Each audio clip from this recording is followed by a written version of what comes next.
Well, we had to run it on back. Yes, we had to run it on back because as a therapist, there's still so many layers of this whole situation. Diddy, Janice, his sister, all these different family dynamics from a therapist perspective that I really want to get into. So pull up, let me know where you're watching from. If you're watching me at work, at the gym, holla at your girl. Okay. Hit that subscribe button, hit that like, turn post notifications because you never want to miss a thing. And of course, you can always join the membership. It's 99 cents. And if you're in Canada, it's about $1.29. Okay. But I'm Denise Brady. I'm a licensed marriage and family therapist who loves reality TV, pop culture, documentaries. But I put my spin on it. Okay. I put my little bit of extra on it as a therapist. So, we've been talking about the documentary 50, Diddy, who's complicit, all those things. But we have to start with the original Queen Bee.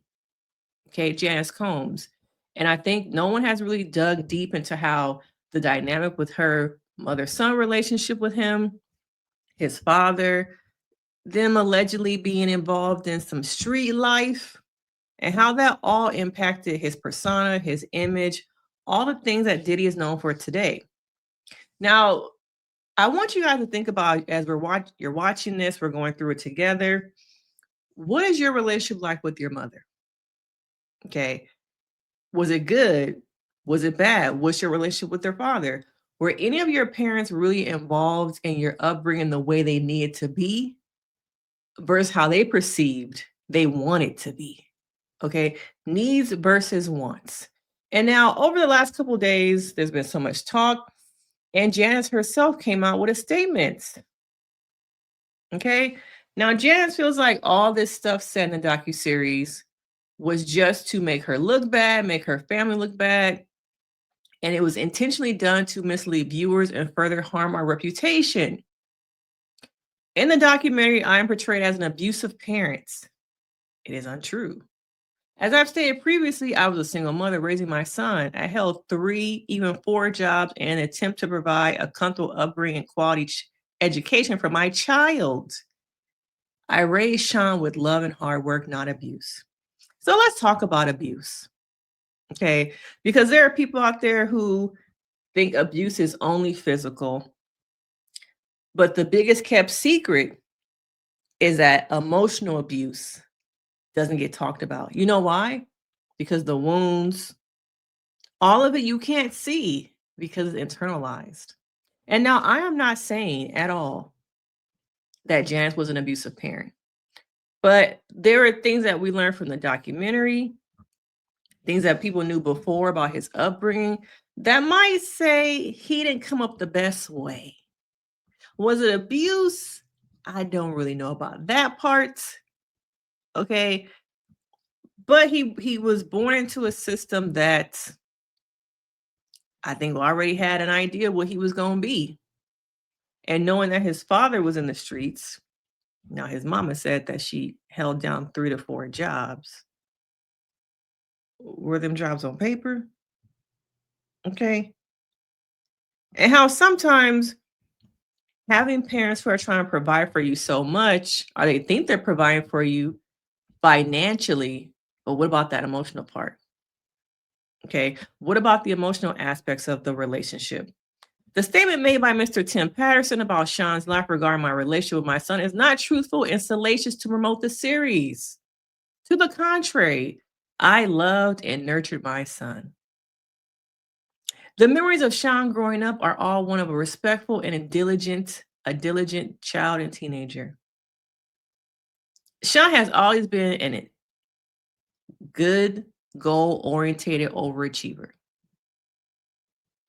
Now, knowing that his father passed away when he was young, it made me kind of think about maybe it was Sean's Diddy, love, whatever you want to call him, P. Diddy, the diddler. It was now his role to step up and be a man. And as much as we talk about that, a lot of people can relate but don't want to turn that mirror on themselves. About how maybe when there was a parent in your house, a mother who was working, and you didn't have that father figure or your father passed away, Was it on you to step up and be the man of the house? Were you the only boy? And how that impacted you now today in your relationships with women, with relationship to yourself. And knowing that she had these parties, we saw in the documentary her showing up to pick up money with the car still rolling, still on. Okay. I don't think it's all salacious and not truthful.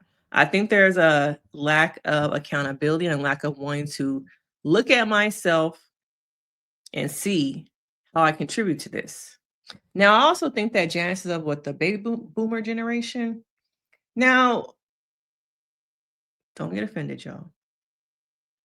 Some people might feel like the baby boomer generation struggles to have accountability. That family secrets were supposed to be kept in the household. That no one's supposed to know your business. And so maybe it's the my image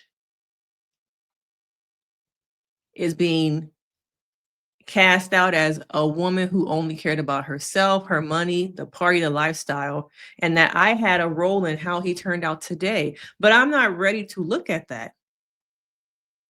I'm not ready to look at that. Moreover, the allegation stated by Kirk Burroughs that my son slapped me while we were conversing after the tragic City College events on December 28, 1991, are inaccurate and false.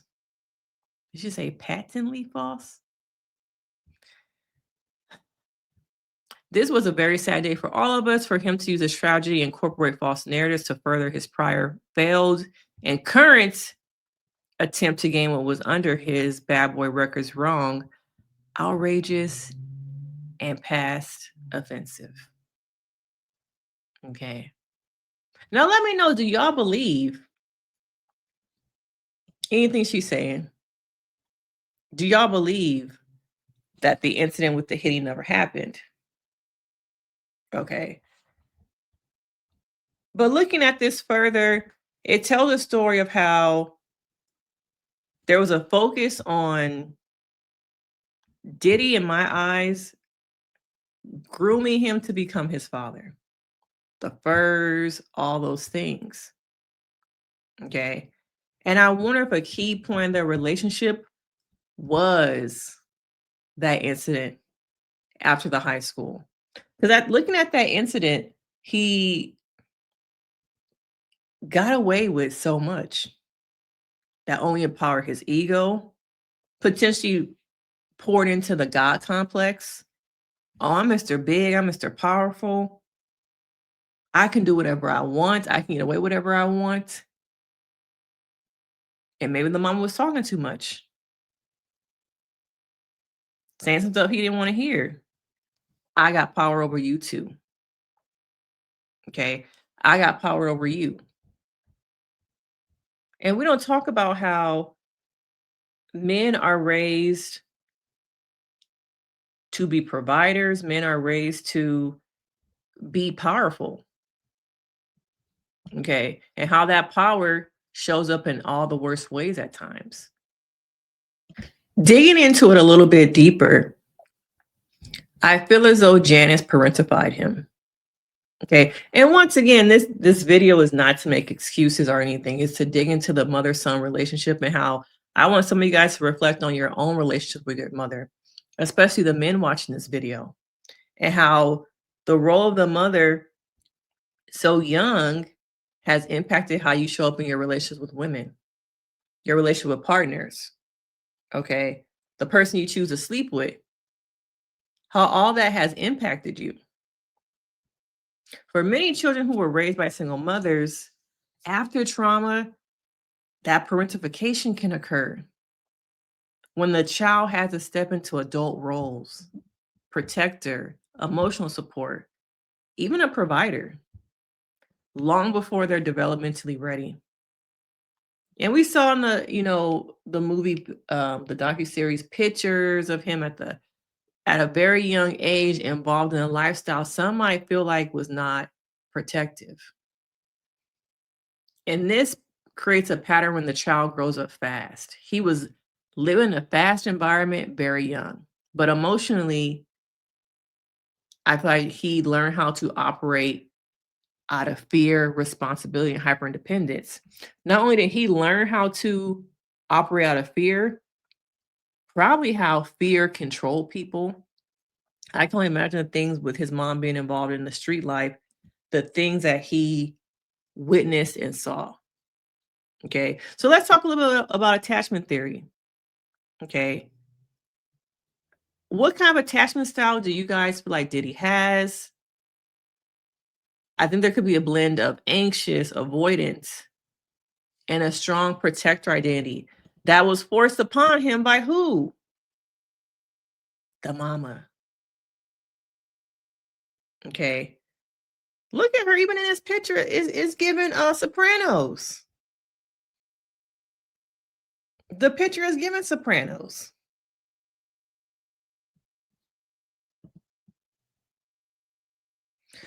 When a child becomes emotionally fused with a parent, especially a mother, it's called enmeshment. And now I've talked about enmeshment, but we haven't really dug a little bit deeper into it. What does enmeshment look like? A lack of boundaries, intense loyalty, feeling responsible for the parent's feelings, and difficulty separating identity from the parent's need. We talk about that with the Braxtons, but I think here we continue to see the enmeshment of the relationship and the mother not being able to take any accountability or responsibility. Okay. And I wonder about them in some ways growing up together. The mom bringing him into her lifestyle, into her business, them growing and evolving together, and how loyalty played a big role that he learned early on was powerful. Because later, how did this show up? How did the enmeshment of his relationship with his mother show up later? Controlling behaviors, fear of abandonment. I got taking notes. Okay. The difficulty with emotional intimacy. Hmm. Check. All right. Perfectionism. Check. People pleasing or dominance. Check, check, check. Intense career motivation to never be powerless again. Let's sit with that one. Intense career motivation to never be powerless again. Mm, I think all these things we have seen. And for a public figure like Diddy, these patterns can be amplified because of success, money, fame, and lack of accountability. Okay. In this docu-series, all these years, he has been in the game, what, 40 years? Has Diddy until now ever had to take any type of accountability? Okay. Has he ever had to take any accountability? The media has continued to play into this narrative that he is almighty and powerful, contributing to the God complex that he has. All right. And I think a lot of this stuff, as we see, shaped him as an adult. His hustle mentality, growing up watching his mother struggle, I think created this deep drive for success. Many sons of single mothers take on the role of provider, like I said, emotionally. Ah, yeah, I wasn't expecting that part, even as adults. Next thing, his need for control. Parentified children often grow into adults who feel safest when they're in charge. Control becomes a form of emotional protection, self protection. Look at all the different people he had control over, not just women, but men. He didn't discriminate when it came to control. If you were around him, you were going to be controlled. And he picked upon, to me, people who came from low economic backgrounds. Look at the band. Look at Capricorn Clark. Look at Joy, his first victim. Before Cassie, there was Joy. Okay. All these people wanted out. of the life that they had. Now you see this powerful figure like Diddy, the money, the lifestyle, that for a lot of people, they became complicit and compliant, not only for themselves, but to give a different life to their families. So people wonder how come more people are not speaking. Part of it's still fear. Hey, shit, part of it is that they still on the payroll. Quiet as it's kept. Okay. Then the ones who do come out, like the jurors, want the fame so much that they willing to look goofy. Okay. They just want to be adjacent to the celebrity, that they don't care. Because they see that power and control, like, ooh, I want to be a piece of that. I want to be up under that. Okay. And looking at his public persona, like a lot of people who don't have the mental capacity to see deeper and past the red flags of it all want to be adjacent to that public persona. Okay. Even though everything that has still come out, is still people out there who want to be up under him, next to him. And looking at his relationship with women, men with intense mother son bonds will recreate that same dynamic they had with their mama of loyalty, admiration, and emotional distance and romantic relationship. Okay. Once again, not excuses, just another psychological lens.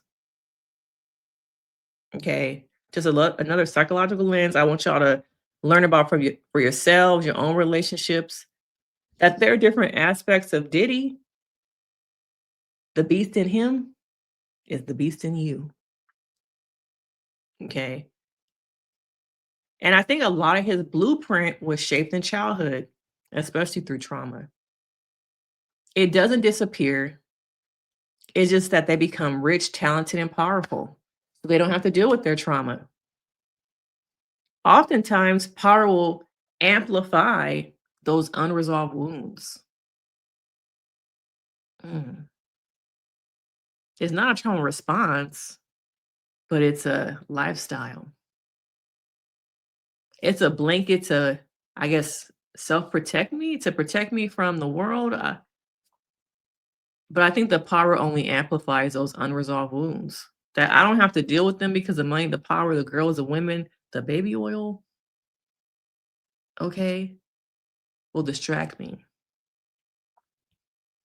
A child who felt responsible for a parent may become an adult who feels entitled to control. Who felt unsafe may grow into a leader who micromanages.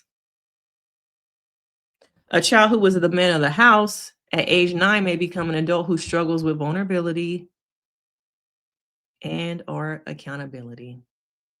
And for someone like Diddy, y'all, when intense access, resources, influences, these patterns spiral because there's no meaningful interventions. He was untouchable for the longest time. Okay, he was so untouchable. And I think this conversation matters because it's not just about Diddy. It's not just about his mom. It's about patterns. It's about patterns. So many people grow up in households where the emotional support, they're emotionally supporting a parent. They're praised for being strong too early. They are praised for being strong so early that they mature earlier. Just like when we watched that Brian McKnight video, the son being so calm, so strong. He was praised for that early on. Sometimes these children become caretakers for their parents' wounds, the parents being emotionally unavailable, and they stay loyal to a parent out of guilt and responsibility. And I saw a little bit of that in that Brian McKnight interview. A little bit of loyalty still there, out of responsibility. So once again, this is not just about Diddy, but this is about patterns. And those same childhood roles follow them into adulthood. What do you guys think about your own relationships with your parents? Were you parentified? Were you forced to hold responsibility? Were you called strong at a young age? Okay. And I think understanding the bond between Diddy and his mother helps us understand broader issues like parentification, enmeshment, attachment wounds, y'all, and how early dynamics shape adult power dynamics. Look at your own lives. You know, how does this relate to you? I think at times we're so quick to point the finger and judge and, oh, I can never be Diddy. But then there's the other side of people who still want to be like him, but nobody's speaking up on that. Because a lot of narcissistic, let me just say narc, because I'm not good with the word. There are a lot of narc men out there who are taking notes on how to be a kingpin, how to have power and control, how to dominate and get away with it. That's the scarier side of this whole thing is that there are a lot of people watching, taking notes, still want to be just like this man, still wanted to be just like him. So, what do you guys think? Do you see ways Diddy's mother son dynamic have shaped him as an adult and his identity? Do you think childhood roles influence how we show up as adults? Let me know in the comments. Okay. And if you're new here, I'm Denise Brady, breaking down pop culture, relationships, trauma, and mental health through a psychological lens. Okay. And I want to know, do you guys think that Diddy will get out someday? He still got what, 77 cases pending? Fed's probably watching this whole docuseries, which was a bunch of receipts. Okay. Let me know your thoughts in the comments. Don't forget to like, subscribe, share this video. Thank you guys for watching and take care of yourselves. Bye. See you in the next one. If you haven't already, hit that like button, y'all. Hit the like. All right. Bye.